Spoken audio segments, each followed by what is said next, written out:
Today, I'm getting started back up on an oval-hole 1928 Gibson L4.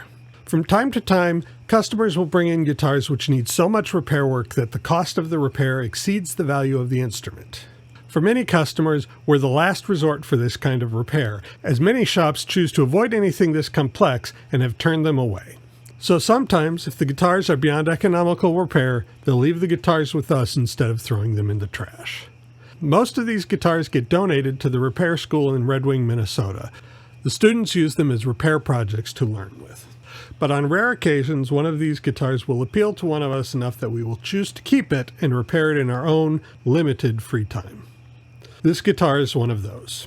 About 20 or 25 years ago, a customer called about repairing this guitar, which they had inherited from a family member.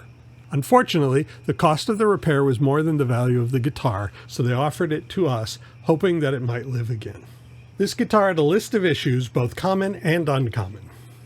The most obvious issue was the broken heel on the neck, which had run into both the neck block and along most of the length of the sides all the way to the end block. Additionally, the sides had separated from the top and back and had some major water damage. The final major issue was someone had attempted to use a rubbery adhesive to fix the sides, and I was unable to completely clean it out.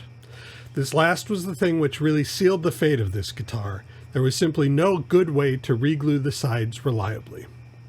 About 10 or 15 years ago, I had so much trouble getting the adhesive cleaned out, I kind of lost interest in the guitar. Because it is not a customer repair, and because it will be quite difficult to sell, it never really demanded my attention. Unfortunately, archtops in general, and particularly oval-hole archtops, are not very popular at the moment, not really suiting the musical zeitgeist.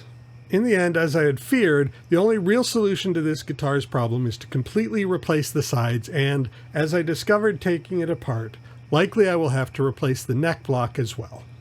Financially, this repair doesn't make much sense, but the guitar has been sitting on a shelf behind my bench, and from time to time, it does tempt me. This guitar is a long-term project. While I now have a plan of attack that I am satisfied with, I am also much busier than I was the last time I pulled it down, when my father was still pretty active at the shop. I'll be working on this guitar as my time and workload allows. Please like, share, and subscribe, and leave a comment with any questions about my work. Check out the website for t-shirts, and we can do same-day setups on Saturdays.